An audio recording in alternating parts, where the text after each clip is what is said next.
Hello all of you wonderful individuals, and welcome back to another video for the day. We're going back into r/entitledparents, which very much I have not touched in a hot minute. But if you guys like this video and you want to show more support, see more videos like this one in the near future, like, comment, subscribe. And if you haven't already, there's a playlist at the end card with a couple more videos you might like if you like this one. The worst Karen that I have ever seen caused a blow up for the ages because I wouldn't give her son a black belt on his first day of karate. Why do I have the weird feeling I've already experienced multiple people like this? Background. I teach Kenpo karate as a second-degree black belt.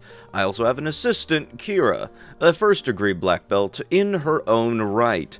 I don't own the gym, my instructor does, but since he's gotten older, me and Kira handle the younger classes, while he handles the business side of things, plus adult classes. We have 3 classes. Kids, which are ages 5 to 10, intermediate class, which is ages 11 to 15, and adult, which is 16 and up. The main story. So, the kids' class has just ended when a woman walks in with her son. She says that her 13-year-old son wants to take karate lessons. So, I shake hands with her and have her sit down with my instructor to fill out the waivers and get him his measurements. Other students file in for the intermediate class, and me and Kira get down to business. I take the bulk of the class, which is around 15 kids, while Kira goes with the new students one-on-one to teach them basic strikes and stances. Not 5 minutes later, I hear Kira upset, telling the new boy to do 10 push-ups. Why? He called Kira, who is essentially a volunteer, a freaking bee. Karen, the mother, stands up and says her son can't do push-ups as she doesn't want her son to be sore. Kira lets him do the push-ups on his knees, but not 5 minutes later, she makes him do 20 more since he has now called her an S. For reference, Kira is in her early 20s and the boy is 13. Not to mention, there's other parents and kids here as well. It's wholly inappropriate. So I walk over and ask Kira to switch with me. As she does, she gives me the bug eyes and mouths, "What the F?" So I walk over and ask the boy why he insulted my assistant Kira. He said he doesn't like girls. When I asked him what he meant, he said that he only listens to his dad or other boys. "He won't listen to me at all. He needs some discipline," the mother confirms to me, chuckling, as if raising a monster is something to laugh about. "When do I get a black belt like you have?" Oh, give me 1 sec, hold on a sec. Yeah, when do I get the black belt like you have? The boy asked me, mind you, he has been punching the air the entire time. The boy is aggressively hyper. Well, it just takes a while. I've been training since I was 5, and I earned my black belt at 21, so it took me a while, I say. Nah, I don't want to wait that long.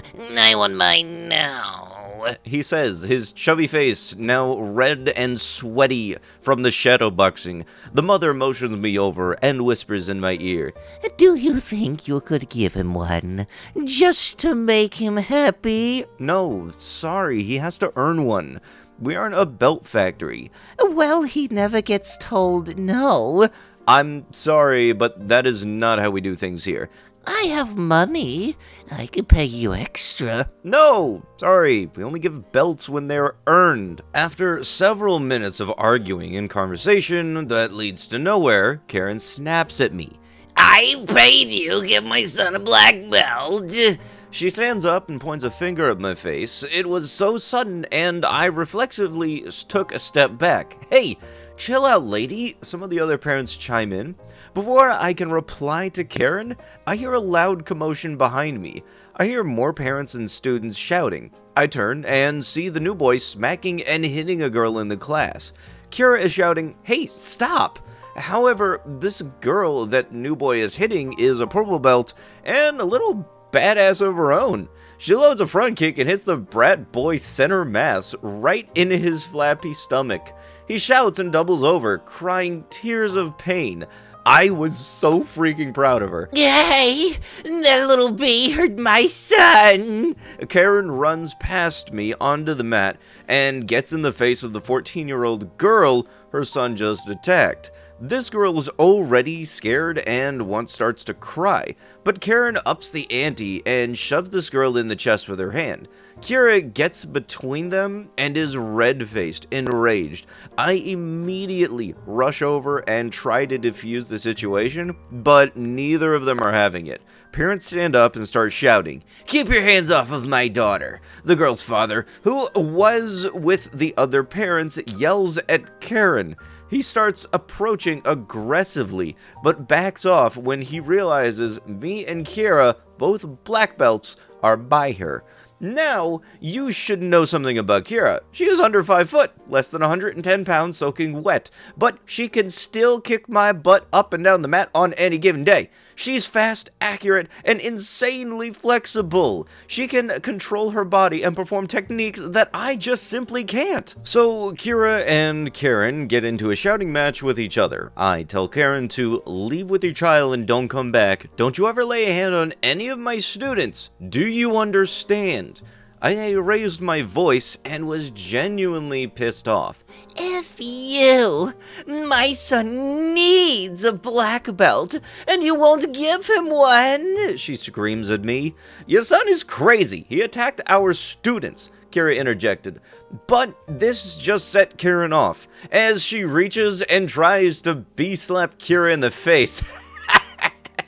Big mistake. Having had enough, Kira parries the smack and fires an absolutely vicious leg kick right into the meat of Karen's inner thigh, and nothing held back. The slap sound of Kira's shin bone decimating Karen's thigh echoed off of the ceiling like a slab of meat getting thrown on the floor. It was glorious. Karen gasped as she fell onto the mat in a heap. "Oh my god!" She held her leg as Brat Boy got up and rushed at Kira. I got in front of her and grabbed the boy's wildly swinging arms. He hit me a few times, but I refused to hit children whatsoever. I let him tire himself out. One of the parents called the police. After interviewing everyone involved, they determined that Kira and myself acted in self-defense.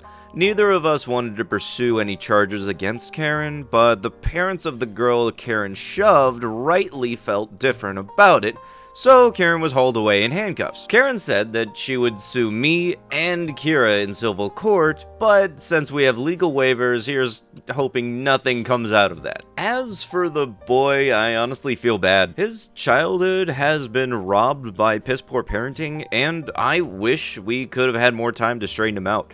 I have particular dislike for his views of women and feel like I really could have helped turn him around. Maybe not.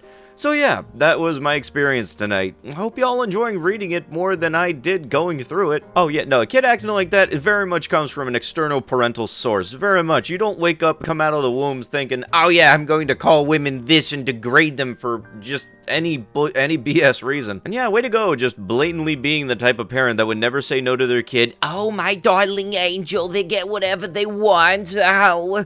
And thinking that you could go into a place and demand something that people work years, sometimes even like a decade and a half for, and think that you could just get it on day one to, I'll just make him happy. On top of, trying to attack the people that are the instructors of the place. Going into a karate place thinking you can just beat up the people there and wail on them because you want to is like thinking you could go into a firearms store and rob the place. Ain't gonna work out. You're gonna find out. You're gonna F around and find out the very hard way. Bottom line, little PSA from this, don't go into a place that teaches self-defense and then think that you can attack them. They're gonna very much practice what they've been learning, and congratulations, you're gonna be the dummy. Step Monster tried to hijack our baby shower. I mentioned in my last post that I was thinking about sharing some stories from before I finally got an RO against my lovely stepmother and went no contact with my father. Though there are plenty worth writing about, I'll start with one of my sister's favorites. All names are fake. My fiancée Jane found out that she was pregnant in June of 2021, and we announced it to our immediate families in August. At first, SM was completely uninterested in our baby. Not that I expected much from a woman whose reaction to our pregnancy announcement was to ask Jane if she was sure it was mine. Even my dad berated her for that one. But she barely seemed to acknowledge the fact that we were expecting. Instead, she was more interested in my stepbrother, who was also engaged and would give her beautiful grandbabies soon. No complaints, we didn't want her involved, and we didn't even have to say anything. Planning our baby shower was complicated. Both me and Jane would have to work until the holidays, and I wanted to be involved. The due date was February of 2022, so we decided on early January as the best period of time. We enlisted 2 people as planners. My sister, Laura, just realized I'd never given her a name, and Jane's best friend, Nina. Me and Jane were mostly laid-back people. We didn't want a big party, nor did we want to spend too much money on it. We were saving for both our baby and the wedding. We decided early on that the shower would be a co-ed. It would also have to be indoors. Again, January. And we settled on a guest list of 25 people, plus about a dozen kids. We came up with the idea of a pizza party. Me, Jane, and Luke, my brother-in-law / surrogate son, have had homemade pizza nights weekly since I moved in. And we thought it would be fun to incorporate that into the shower. Nina found an event venue with a pizza oven, and Laura figured out ways to incorporate classic baby shower stuff into the theme. The resulting plans were awesome. Make your own pizzas, non-alcoholic drinks, and plain bodysuits for the kids to customize. Nina and Laura mixed pizza decor with baby decor and found a pizza-shaped sweets. It almost seemed messy, and was surprised that they made it work, but we loved it. Most of the planning was finished by the middle of November. Well, later that month, my stepbrother's fiancée left him for her ex. They had been together for 4 years at that point, and it was both sudden and traumatizing for him. He was devastated. The stepmother then realized the grandkids she dreamed of would take longer to come than she thought. So naturally, without her son's milestones to obsess over, she moved on to mine. Suddenly, stepmother went from aloof relative to excited grandma-to-be. Facebook posts of Tacky promoted to Nana shirts, the whole 9 yards. At first, we were too busy finishing things up at work and getting ready for the holidays to worry about that. But it didn't take long for her to start pestering us about planning the baby shower, as well as gender reveal. We denied the possibility of a gender reveal party. No offense to those who like them, but we don't. Plus, we had decided to wait until birth to find out the sex. Stepmother tried to get us to find out and tell her as a Christmas present, but we didn't. We also denied her the baby shower. She told my father, and he told Laura into letting stepmother help out with the plans. She was still living with us at the time, so she didn't have much of a choice. She called Nina, and they met stepmother for coffee. Though I wasn't there for the meeting, Laura told me what happened later. Before they could even mention their plans, stepmother started talking about hers. According to Laura, she pulled a shockingly thick binder, complete with the words, "Oh baby," on the cover, colorful tabs, and pieces of fabric poking out from her bag, and skipped to the shower section. It was short compared to the rest of the binder, but still long, and it was all to describe her once and only baby shower project. Laura sent me pictures, and oh boy, I'll give her this. It looked like the most Instagrammable baby shower ever. That being said, it was also barely functional and obviously expensive. There were balloons, oversized teddy bears, giant alphabet blocks, and cringeworthy signs everywhere. Stepmother was going for pretty over-cozy with uncomfortable chairs and some fancy food ideas that didn't look edible. Most of them had soft cheeses, which Jane could not eat. The color palette was just 3 different shades of pink with gold accents. We'd be fine with a pink baby shower if it at least tried to mix things up a little. But stepmother pictures look like Barbie and puked all over Hello Kitty's birthday party. When Nina tried to remind her that we didn't know the sex, stepmother said she just knew that it was a girl. Spoiler alert, it wasn't. Stepmother also wanted an all-female, child-free party with fancy caterers and alcohol. She had written down a guest suggestion list containing some of her closest friends. Neither mine nor Jane's mom were on it, and planned party games, which no one had any interest in trying out. Basically, the only thing everyone could agree on was to hold the party indoors. Laura and Nina weren't given an opportunity to show their plans until she was done. Once they could, they explained while they could find a way to incorporate some of Stepmother's ideas, they'd already settled on the pizza theme. She tried to protest, but Laura stated that it was kind of them to offer that, as the shower was a month away and we had already greenlit their plans. Stepmother even called me to try to get them to change their mind, but I just repeated their words. My dad had found out he couldn't come to the shower, so he didn't get to say in anything anymore. The holidays came around, and the subject was dropped. Stepmother seemed to be okay with the pizza party, and Nina managed to pair some of her pink decor that she had wanted with matching blue stuff, and it even added one of the huge teddy bears. Fast forward to a week before the shower, Jane was almost 8 months pregnant, and everything had been bought, all guests had RSVP'd, and pretty much everything was ready to go.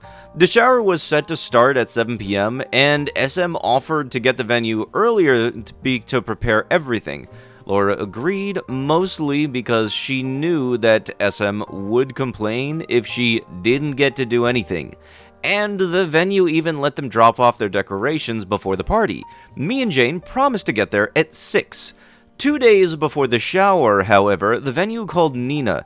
They told her that SM had stopped by to drop off large, heavy boxes that she called a little surprise for us. She'd informed them that she planned on showing up at 3:30 p.m. to start setting it up. They were calling to reinforce that the venue was only booked past 4 p.m. since SM almost threw a tantrum when told that. All of the decor was still at Nina's place, so she called Laura to check to see if they had left anything with SM. Thankfully, my sister is both smart and used to this stuff, so she drove to the venue the next day and was asked to see SM's boxes. She told me that she wasn't even surprised at its contents when she opened them, but was still shocked at SM's audacity. All of the boxes were filled with pink frilly decorations. Some of them seemed to be the exact same items that SM had initially showed Laura and Nina. The design, the balloons, the placements, everything. Laura realized that's why SM intended to get to the venue earlier, to set up the baby shower she had planned, and pretty much forced us all to play with party in this Barbie heck with her.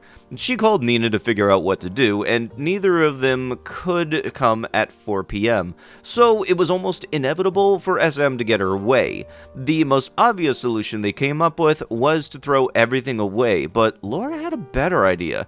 That night, they called me and Jane. Hey, want to destroy a party in 2 hours?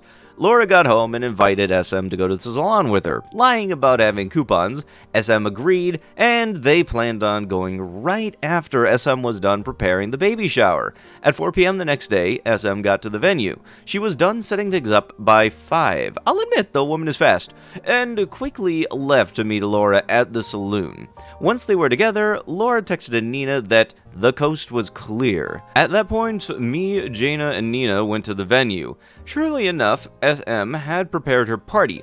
To make this shorter, I won't describe it, but I will say that it was so pink it almost gave Jane nausea. For the next 2 hours, Laura distracted SM at the salon, while the three of us quickly took down every piece of decor that she put up and replaced it with the pizza party stuff.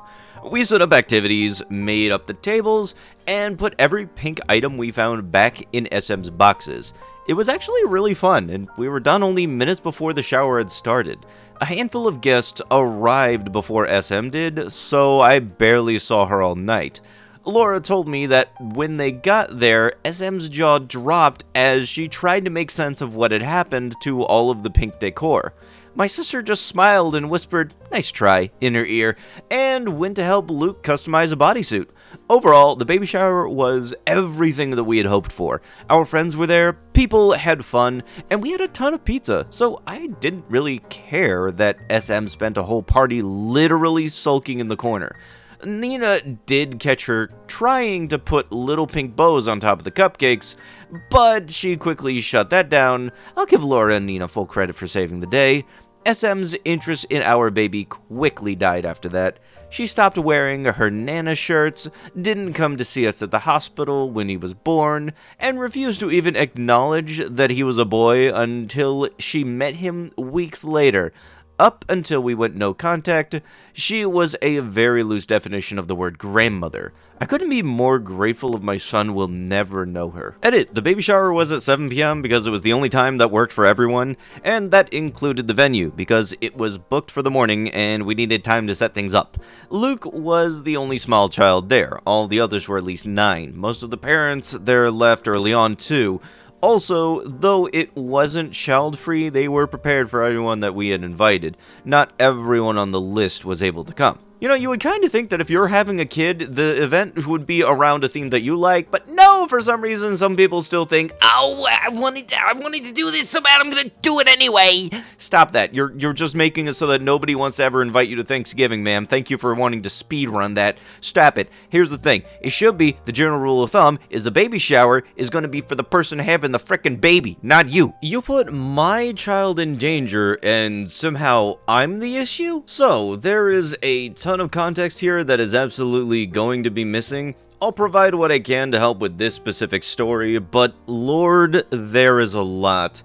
My 28M mom, 58, has been an alcoholic my entire adult and most of my teenager life. Of course, she's been sober for long stretches and has slips. It's just how addiction is for people, especially those who don't seek out help. When she is drinking, Mom is the most entitled, self-centered person I know. For some context, Mom had been in the hospital in March/April for an artery rupture in her liver. To this day, she denies that her history of drinking and her current drinking have anything to do with it. Fast forward to summer, Mom seems to be back on track with sobriety. She gets on well with my fiance and has a big support for my fiance's pregnancy. I made sure my mom was there for the birth of her newest grandbaby. All seemed to be well. Mom insists that she watches my baby after the fiance leaves ends and are skeptically receptive to the idea. Ultimately, we decided to allow this. Maybe the baby will help her maintain sobriety. Boy, was I wrong. I get a call from my sister who tells me Mom's been drinking. Not with or around the baby, but it's happening. Yeah, I'm not gonna allow this to go on any further. I'm about 3 hours away from my car. I drive dirt trucks and can't get there fast enough to make sure that the baby girl is safe, so I call my father-in-law. He was kind enough to pick up my daughter and keep it on the down low to not hurt Mom's feelings. If there's one thing that Mom isn't, it's dumb. She sees through all of this and knows exactly what is up. We find a new sitter and do what we can. We maintain incredibly low contact. A couple of months later, I get a call from Sister just to talk. The conversation, of course, comes to Mom. Sister tells me a story about Mom begging to watch her kids, but an hour before she was supposed to, she instead chose to drink before having to watch my sister's kids. This happened years ago. I don't know how I got this mixed up, but apparently I somehow confused this with Mom choosing to drink and drive with her kids? I don't know, I suppose I was emotional and got things mixed up. Remember, this is important for the end. On the bright side though, at the time of this phone call, Mom is doing better again. Maybe it would give her something to look forward to if we allowed her to watch the baby once a week. I approached Mom and offer to her that the fiance and I felt comfortable with her taking baby 1 day a week. This conversation goes sour. So, we decided that we would be comfortable with you taking our baby on Tuesdays. I know you've been really wanting to watch her again. No. No? Well, first I want you to ask me. This kind of confuses me a bit at first, but I suppose it is a fair statement. She is doing something to help after all, right? Alright, I'll rephrase it. Would you be willing to take the baby on Tuesdays? It would be a big help, and you'd get to see her more often. No, I want it all. If I can't have every day, then I won't take her at all. This devolves into an argument where she tries to justify her actions in drinking, and accuses me of holding the baby over her head. She throws in, How dare you call your fiance's father to take her from me? I was not drinking that day. truth. Not even after they left. Lie. Remember that phone call my sister and I had from earlier? The one with the mixed stories? Well, here's where the mix-up bit me in the butt. I threw the story I thought was true in her face. I'm not proud of that, not at all. This, of course, turned into denial and further argument, with her conveniently forgetting that, regardless of whether or not a car was involved, she ultimately chose to forego the responsibility she claimed to want so that she could drink. I finally had to stop this whole argument by saying that this was getting nowhere, and she could call me when she was ready to address the problem like an adult.